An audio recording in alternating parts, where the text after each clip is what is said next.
हसन, अस्सलाम वालेकुम भाईजान।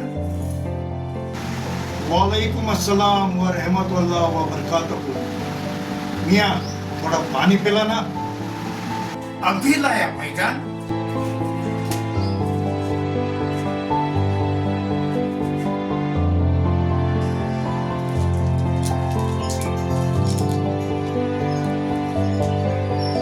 या अल्लाह, तेरा लाख लाख शुक्रिया। ಕೊನೆಗೂ ನನ್ನ ಆಸೆ ಈಡೇರಿಸಿದೆ. तेरा लाख लाख शुक्रिया या अल्लाह।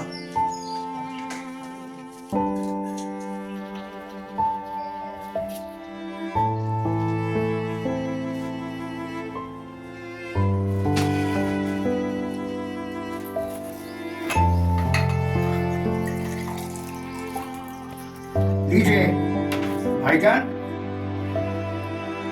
शुक्रिया मियाँ।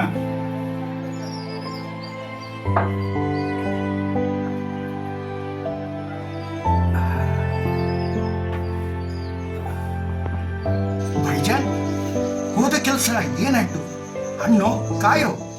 ಆ ಪರ್ವರ್ದಿಗಾರ್ ಮನಸ್ಸು ಮಾಡಿದ್ರೆ ಯಾವ ಕೆಲಸವೂ ಹುಸಿ ಹೋಗುವುದೇ ಇಲ್ಲ.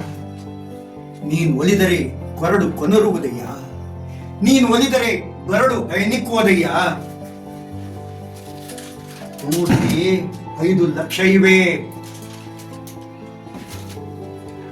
ಭಾಯ್ಜಾನ್, ಈಗ ಖಂಡಿತ ತಮ್ಮ ಆಸೆ ಈಡೇರುತ್ತದೆ.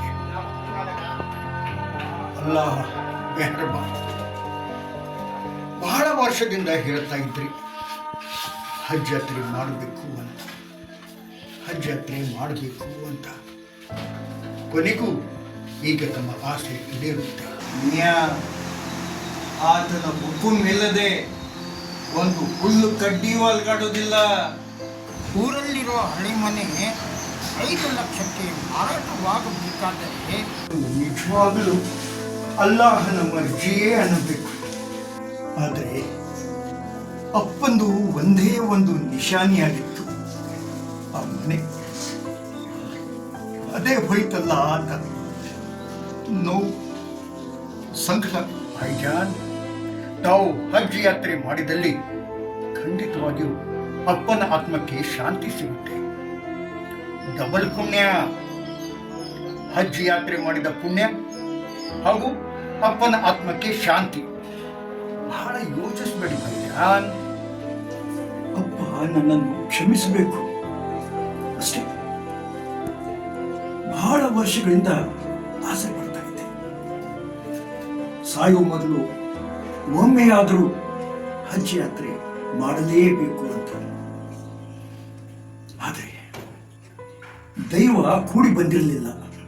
ತಮ್ಮ ಯಾತ್ರೆಗೆ ಆ ಅಲ್ಲಾಹನೇ ಮದದ್ ಮಾಡಿದಂಗೆ ಆಯ್ತು. ಇನ್ನು ತಡ ಬೇಡ. ಹಜ್ ಯಾತ್ರೆಗೆ ಬೇಕಾದ ಎಲ್ಲ ತಯಾರಿ ಮಾಡಿಕೊಳ್ಳಿ. ಯಾವ ಕಾಲಕ್ಕೂ ಈ ಅವಕಾಶ ಕಳೆದುಕೊಳ್ಳಬೇಡಿ.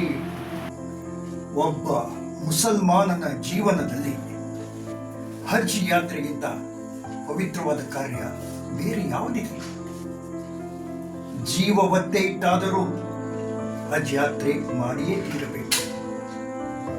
ಆ ದಯಾಳುವಾದ ಅಲ್ಲಾಹ ನನಗೆ ಪವಿತ್ರವಾದ ಅವಕಾಶವನ್ನು ಮಾಡಿಕೊಟ್ಟಿದ್ದಾನೆ. ಪ್ರಾಣ ಕೊಡುತ್ತೇನೆ ಹೊರತು ಈ ಪವಿತ್ರವಾದ ಅವಕಾಶವನ್ನು ಎಂದೂ ಕಳೆದುಕೊಳ್ಳುವುದಿಲ್ಲ. ಹುಸೇನ್ ಸಾಬ, ಏನ್ ಮಾಡ್ತಾ ಇದ್ದೀಯಪ್ಪ? ಬರ್ರಿ ರಾಯರೇ. ಅಸ್ಸಲಾಮು ಅಲೈಕುಂ. ಅಸ್ಸಲಾಮು ಅಲೈಕುಂ. ನಮಸ್ಕಾರ ಸಾಬ. ಇದೇನು ಸಲಾಂ ಹೇಳ್ತಿರಲ್ಲ, ಏನಿದ್ರ ಅರ್ಥ? ಆ ಕರುಣಾಮಯಿ ದೇವರ ಕರುಣೆ ಸದಾ ತಮ್ಮ ಮೇಲಿರಲಿ, ತಮ್ಮ ಮೇಲೆ ಸದಾ ಆತನ ಶಾಂತಿ ಕೃಪೆ ಇರಲಿ ಎಂದು ಹೇಳಿದಂತೆ ಅದರ ಅರ್ಥ.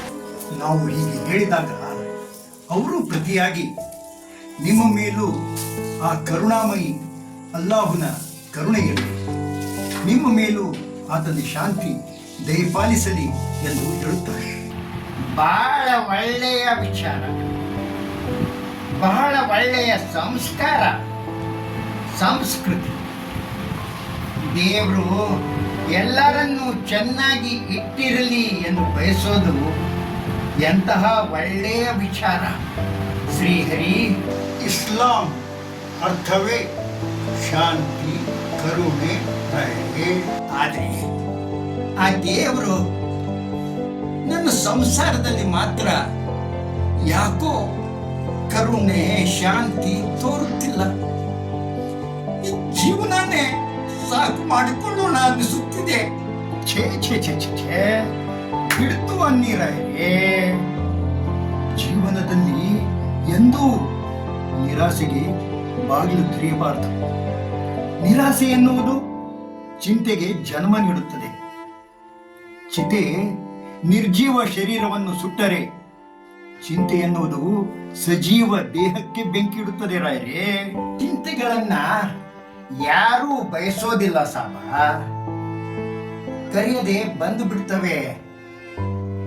ಜೀವನದಲ್ಲಿ ಅನೇಕ ಸಲ ಬಯಸಲಾರದ್ದು, ಕನಸಿನಲ್ಲಿಯೂ ಊಹಿಸಲಾರದ್ದು ಅನೇಕ ಸಮಸ್ಯೆಗಳು ಬಂದು ಎದುರಿಗೆ ನಿಂತು ಬಿಡ್ತವೆ. ಏನು ಮಾಡಬೇಕೆಂಬುದೇ ತೋಚೋದಿಲ್ಲ. ಸೋತು ಹೋಗ್ತೇವೆ, ಏನೂ ತೋಚದೆ ಸೋತು ಹೋಗಿದ್ದೇವೆ ಅಂದುಕೊಂಡಾಗ ಎಲ್ಲ ದಾರಿಗಳು ಮುಚ್ಚಿ ಹೋಗಿವೆ ಅಂದುಕೊಂಡು ನಿರಾಶನಾಗ್ತೇವೆ. ಆದರೆ ಅವನ ದಾರಿ ಮಾತ್ರ ಯಾವತ್ತಿಗೂ ತೆರೆದಿರುತ್ತದೆ. ನಾವು ಅವನ ದಾರಿಯನ್ನು ಬಿಟ್ಟು ಬೇರೆಲ್ಲ ದಾರಿಗಳಲ್ಲಿ ಹುಡುಕ್ತೇವೆ. ಪರಿಹಾರ ಹೇಗೆ ಸಿಗಲು ಸಾಧ್ಯ? ನೀವೇ ಹೇಳಿ. ನಿನಗೆ ಗೊತ್ತಿದೆ ಸಾಬ, ನನಗೆ ಇರೋದು ಒಬ್ಬಳೇ ಮಗಳು. ಮದುವೆ ವಯಸ್ಸು ಮೀರ್ತಾ ಇದೆ. ನಮ್ಮಲ್ಲಿ ವರ ಸಿಗೋದು ಅಷ್ಟು ಸಲೀಸಲ್ಲ. ಹೇಗೋ ಒಂದು ಕಡೆ ಮದುವೆ ನಿಶ್ಚಯ ಆಗಿದೆ.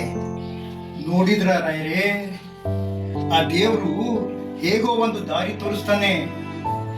ಮತ್ತೇಕೆ ಚಿಂತೆ? ಮತ್ತೇನು ಚಿಂತೆ? ಇಲ್ಲಿವರೆಗೆ ಅದು ಒಂದೇ ಚಿಂತೆ ಆಗಿತ್ತು. ಆ ಚಿಂತೆ ಕರಿಗಿತ್ತು ಅನ್ನೋದ್ರಲ್ಲಿ ಮತ್ತೊಂದು ಚಿಂತೆ ಬಂದು ಒಕ್ಕರಿಸಿದೆ. ಮುಂದಿನ ವಾರವೇ ಮದುವೆ ಆಗಬೇಕಂತೆ. ಮದುವೆ, ವರೋಪಚಾರ, ವರದಕ್ಷಿಣೆ ಅಂತ ಒಂದು ದೊಡ್ಡ ಪಟ್ಟಿನೇ ಕೊಟ್ಟಿದ್ದಾರೆ. ಸುಮಾರು 5 ಲಕ್ಷ ರೂಪಾಯಿಗಳ ಖರ್ಚನ್ನು ಹೇಳಿದ್ದಾರೆ. ಒಂಚೂರು ಕಡಿಮೆ ಆಗುವಂತೆ ಇಲ್ಲ. ಇಲ್ಲಾಂದ್ರೆ ಮದುವೆ ನಿಲ್ಲಿಸೋದಾಗಿ ರೋಪ ಹಾಕಿದ್ದಾರೆ ಬೀಗರು.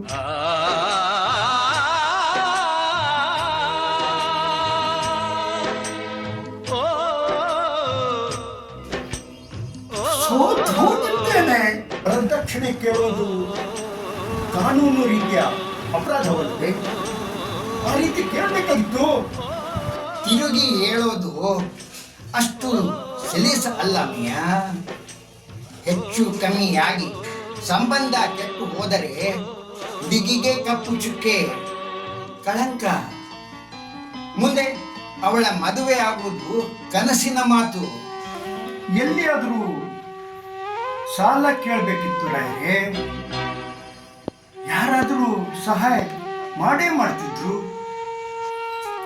ಎಲ್ಲ ಕಡೆ ಪ್ರಯತ್ನ ಮಾಡಿದ್ದಾಯ್ತು. ಎಲ್ಲರಿಗೂ ಸಾಲ ಕೇಳಿದ್ದಾಯ್ತು. ನಮ್ಮಂಥವರಿಗೆ ಯಾರು ಸಹಾಯ ಮಾಡ್ತಾರೆ? ನಮ್ಮಂಥವ್ರ ಹತ್ತಿರ ಏನು ಇದೆ ಅಂತ ಸಹಾಯ ಮಾಡ್ತಾರೆ? ಸಾಲ ಕೊಡ್ತಾರೆ. ಸಾಯೋಕ್ಕೆ ಒಂದು ತೊಟ್ಟು ವಿಷಾನೂ ಕೊಡೋದಿಲ್ಲ. ಬಿಡ್ತು ಅನ್ನಿರಾಯರೇ, ಏನೋ ಒಂದು ದಾರಿ ಸಿಗುತ್ತೆ. ಆ ಅಲ್ಲಾಹ ಏನೋ ಒಂದು ದಾರಿ ತೋರಿಸ್ತಾನೆ. ಆತನ ಮೇಲೆ ಭರವಸೆ ಇಡಿ. ಇದು ಬರೀ ಹೇಳೋ ಮಾತಾಗುತ್ತೆ ಸಾಬ. ಸಮಾಧಾನಕ್ಕೆ ಹೇಳೋ ಮಾತು. ಯಾವ ದಾರಿನೂ ಇಲ್ಲ. ಈ ಮದುವೆ ಏನಾದರೂ ನಿಂತು ಹೋದ್ರೆ ನಾನು, ನನ್ನ ಹೆಂಡತಿ, ನನ್ನ ಮಗಳು ಎಲ್ಲರೂ ವಿಷ ಕುಡಿದು ಸತ್ತು ಹೋಗ್ತೇವೆ. ಅಂತಹ ಪರಿಸ್ಥಿತಿ ಎಂದಿಗೂ ಬರುವುದಿಲ್ಲ ರಾಯರೇ. ತಾಳ್ಮೆಯಿಂದ ಇರಿ. ಇಲ್ಲ ಮಿಯ, ಎಲ್ಲ ಕಡೆಯಿಂದಲೂ ಸೋತಂತಾಗಿದ್ದೇನೆ. ಇನ್ನು ಒಂದು ವಾರ ಮಾತ್ರ. 5 ಲಕ್ಷ ರೂಪಾಯಿ ಎಲ್ಲಿಂದ ತರಲಿ? ಇಲ್ಲಿಂದ ತರಲಿ? ಇಲ್ಲಿಂದ ತರಲಿ? ಸಾಬ, ಬಹಳ ವಿಚಾರ ಮಾಡಬೇಡಿ. ಮೂರ್ತಿ 5 ಲಕ್ಷ ಇವೆ. ಮದುವೆ ತಯಾರಿ ಶುರು ಮಾಡ್ಕೊಳ್ಳಿ. ನಂಗೊಂದು ಅರ್ಥ ಆಗ್ತಾ ಇಲ್ಲ, ನಂಬೋಕೆ ಆಗ್ತಾ ಇಲ್ಲ. ಇಷ್ಟೊಂದು ಹಣ? ರಾಯರೇ, ನಿಮ್ಮ ಮಗಳು ಅಂದ್ರೆ ನನ್ನ ಮಗಳು ಇದ್ದ ಹಾಗೆ. ನನ್ನ ಮಗಳ ಮದುವೆಗೆ ಅಲ್ಲಾಹನೇ ಇದನ್ನು ಕೊಟ್ಟು ಕಳುಹಿದ್ದಾನೆ.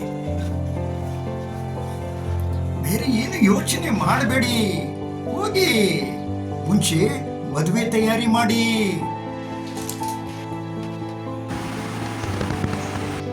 ನಿನ್ನ ಈ ಉಪಕಾರ ನಾನು ಹೇಗೆ ತೀರಿಸಲಿ? ನನಗೆ ಏನು ಹೇಳಬೇಕೆಂಬುದೇ ತೋಚ್ತಾ ಇಲ್ಲ. ನಮ್ಮವರು ಒಬ್ಬರು ಸಹಾಯ ಮಾಡಲು ಮುಂದೆ ಬಾರದೇ ಇರುವಾಗ ಮದುವೆಯಲ್ಲಿ ಕರೆಯೋಕೆ ಮರಿಬೇಡಿ ಮತ್ತೆ. ಸಾಕು ಅಷ್ಟೇ. ಇಲ್ಲೇ ಇರುವ ಪ್ರೀತಿ ಸ್ನೇಹಗಳ, ಹೋಗಿ ಬನ್ನಿ. ಇಲ್ಲೇ ಇರುವ ಪ್ರೀತಿ ಸ್ನೇಹಗಳ ಗುರುತಿಸದಾದೆನು ನಮ್ಮೊಳಗೆ. ತಮ್ಮ ಎಲ್ಲೋ ಅಜ್ಜಿಯಾತ್ರೆ ಹುಡುಕಿದೆ ಇಲ್ಲದ ಇದಕ್ಕಿಂತ ದೊಡ್ಡದಾದ ಕಲ್ಲು ಅಜ್ಜಿಯಾತ್ರೆ ಮಣ್ಣುಗಳ ಮತ್ಯಾವುದಿದೆ ಮಿಯಾ? ಗುಡಿಯೊಳಗೆ. ಆ ಅಲ್ಲಾಹು ಆ ಪವಿತ್ರವಾದ ಹಜ್ ಯಾತ್ರೆಯ ಅವಕಾಶವನ್ನು ನನಗೆ ಇಲ್ಲಿಯೇ ಮಾಡಿಕೊಟ್ಟ. ನಿಂತು ಹೋಗಬಹುದಾದ ಒಂದು ಹೆಣ್ಣಿನ ಕಂಕಣ ಭಾಗ್ಯಕ್ಕೆ ಸಹಾಯ ಮಾಡುವುದು ಯಾವುದೇ ಹಜ್ ಯಾತ್ರೆಗಿಂತ ಕಮ್ಮಿ ಇಲ್ಲ. ಆ ಅವಕಾಶ ನನಗೆ ಇಲ್ಲಿಯೇ ಸಿಕ್ಕಿತು. ಆ ಅಲ್ಲಾಹನಿಗೆ ನಾನು ಶುಕ್ರಿಯಾ ಹೇಳಲೇಬೇಕು.